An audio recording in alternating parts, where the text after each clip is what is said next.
Recently, two well-known NFL draft experts, Mel Kiper from ESPN and Daniel Jeremiah from NFL Network, shared their updated mock drafts following free agency.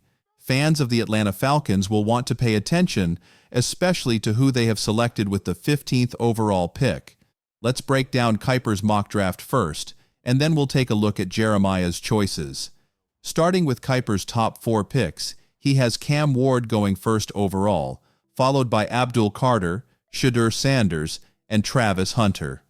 As we move closer to the 15th pick, we see Mason Graham heading to the Jaguars, along with Jenti Warren and Jalen Walker. Among these names, Walker is likely the only player who might catch the Falcons' eye. Interestingly, Kiper has the Saints selecting Jackson Dart, which many believe could be a misstep. For those wondering about Mel Williams, he was picked 5 spots earlier, so he won't be available for Atlanta. As we approach the 15th pick, Kiper ultimately chose Mike Green, an edge rusher from Marshall, for the Falcons. If you're just tuning into the draft buzz, let me give you a quick overview of Mike Green. Kiper mentioned that he changed his mind at the last minute, initially considering Alabama linebacker Jihad Campbell for the middle of the defense. However, he concluded that the Falcons' pressing need for edge rushers was too significant to overlook. I agree with Kiper's assessment. While Campbell and even Jalen Walker from Georgia could be solid off-ball linebackers with some pass-rushing potential, Atlanta really needs to bolster their pass rush. With the 15th pick, I don't expect any surprises like last year when they went with Michael Penix. If you're not familiar with Mike Green, let me give you a quick overview. Last year, he led the nation in sacks while playing his second season for the Thundering Herd after transferring from Virginia to Marshall. Although he only has 1 full season of starting experience, his performance has certainly caught attention. However, it's important to note that Green has faced some serious allegations in the past. During the Combine, he was questioned about 2 sexual assault allegations. While he was never charged with any crime, many believe these issues contributed to his decision to transfer from UVA to Marshall. So, when evaluating his potential, we're really looking at his 2024 film and production, as there isn't a lot of other material to analyze.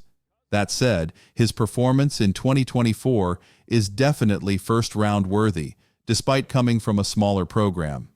Some might worry about the level of competition he faced, but I think that's overblown. He played against Ohio State in September and put up impressive stats against players who are likely to be first-round picks themselves.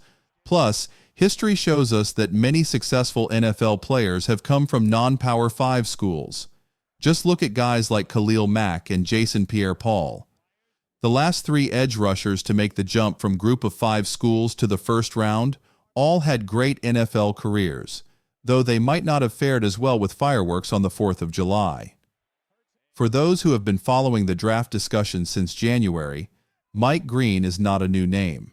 However, I understand that some fans might just be starting their draft research now. If you're curious about my thoughts on Green, I wouldn't worry too much about his time at Marshall. Just watch the tape and look at the stats. They clearly show that he has a knack for getting to the quarterback. There's no doubt about his ability. Right now, what the Atlanta Falcons need more than anything is a strong pass rusher. Before we dive into Daniel Jeremiah's mock draft and finish up with the rest of Mel Kiper's selections, I want to mention that we're just 20 subscribers away from reaching our goal of 34,000. If you haven't subscribed yet, now's a great time to do so. It's an easy way to keep up with all the Falcons draft content as we approach late April. Now, let's take a look at Jeremiah's mock draft.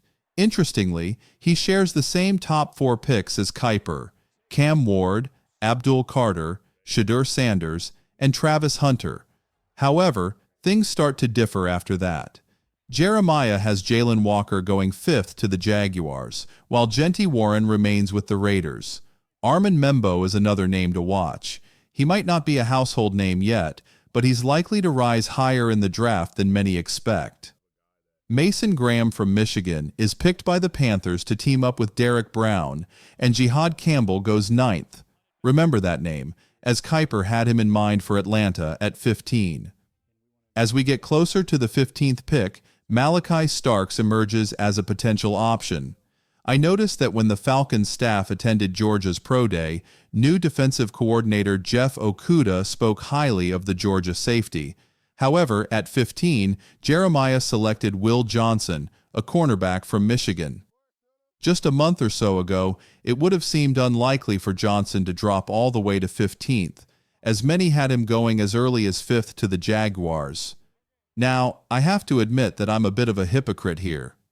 I've always emphasized the need for a pass rusher, but I'm ready to plant my flag on the Will Johnson hill. He's my #1 draft target for Atlanta, and I believe he could make a significant impact on the team. I truly believe Will Johnson has the potential to be a tremendous player at the next level.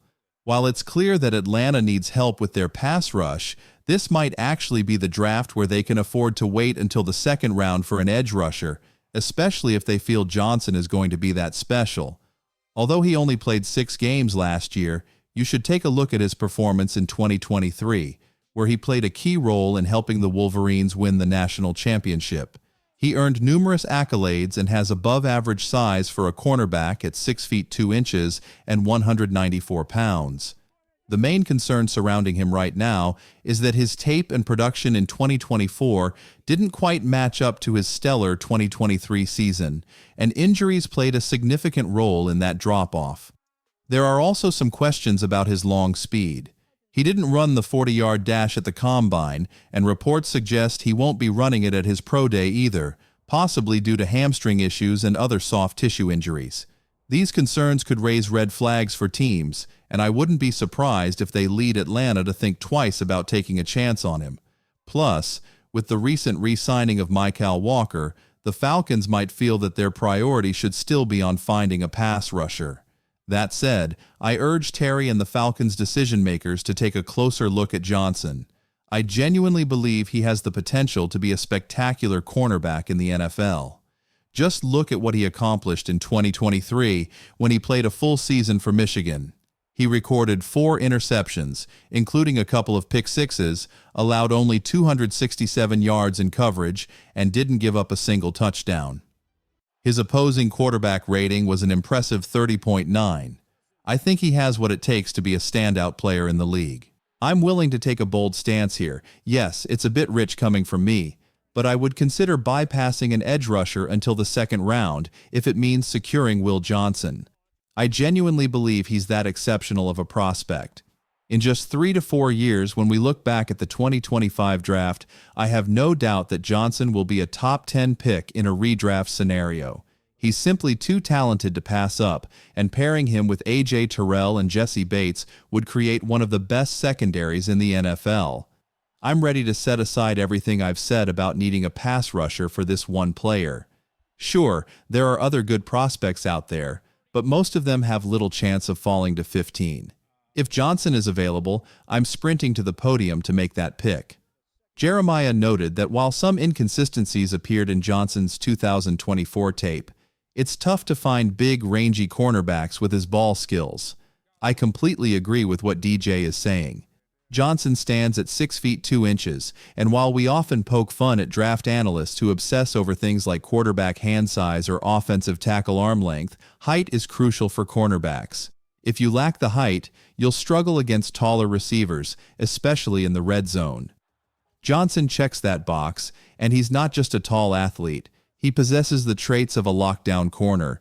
Whether in man or zone coverage, he has the ball skills to make game-changing plays. I would absolutely love this pick for Atlanta. I have to admit, it's unlikely that the Falcons will actually make this pick after selecting Michael Penix last year. As much as I have a man crush on Will Johnson, they might have to set that aside and focus on their pressing need for a pass rusher. They did bring in Leonard Floyd on a 1-year deal, but at 32 or 33 years old, he's not a long-term solution. They also have some younger players like Brill and T, who we hope can bounce back after recovering from an ACL injury, but overall, the depth at the edge position is lacking. It was the weakest spot on the team last year, and there are some solid edge rushers available in this draft that they simply can't ignore. I completely understand the rationale behind prioritizing an edge rusher. I'm not here to argue against that line of thinking. It's a valid perspective. But for me, Johnson is the exception to the rule. So, I want to hear from you. Is it edge rusher no matter what at 15? Give me a yes or a no in the comments below. While you're at it, I want to remind everyone that there's a fantastic sale happening right now at Fanatics. They have sideline gear on clearance for nearly 40% off. If you're interested, check out the link I've put in the comments and description of today's video. Don't wait too long though. If you're even half interested, the sale could be over by next week. Now, let's move on and take a look at the rest of the mock drafts. In Kiper's mock, he has Will Johnson going to the Cardinals with the very next pick, which would be an outstanding choice for Arizona. Meanwhile, Daniel Jeremiah has a player from North Dakota State going to the Cardinals at pick number 16. Let's quickly run through the rest of this mock draft. I know everyone is curious about where the other players ended up, so let's take a look at what Kiper had from picks 17 to 20. He passed on Shamir Stewart, citing a lack of production, which is a fair point. Jihad Campbell fell to the Buccaneers at 19, and he's the type of inside linebacker who could be the next Devin White or Levante David. As for my favorite receiver in this draft class, it's Matthew Golden, though I realize that doesn't really apply to Atlanta. In Jeremiah's mock, he had Mike Green going to the Bengals at 17, and Colston Loveland heading to the Seahawks at 18, marking another edge rusher off the board. Kiper's picks from 21 to 24 don't feature anyone who would particularly pique Atlanta's interest, although Derek Harmon could be a name to consider as a potential replacement for Grady Jarrett. Harmon, a Michigan State transfer, had 6.5 sacks last year for the Ducks. In this stretch, Jeremiah surprised me by sending Jackson Dart to the Pittsburgh Steelers at 21. A couple of defensive backs follow, but the only one who might catch Atlanta's eye is Nicky Manu, though that seems unlikely. Moving on to Kiper's picks from 25 to 28, he has Malachi Starks going all the way to 27.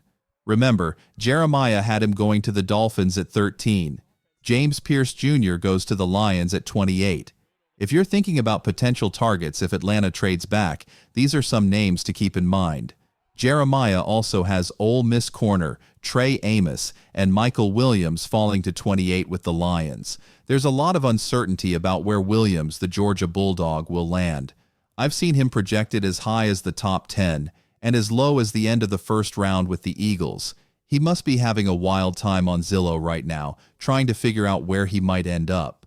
To wrap things up, Kiper has Walter Nolan going to the Eagles, which would just add to their already impressive roster as he replaces Brandon Graham. Kenneth Grant is another name with mixed reviews, but he certainly has potential. So, there you have it, 2 mock drafts from Jeremiah and Kiper. Atlanta is looking at Mike Green in one and Will Johnson in the other. That's all for today's show. If you enjoyed it, please give us a thumbs up, and I'll see everyone later.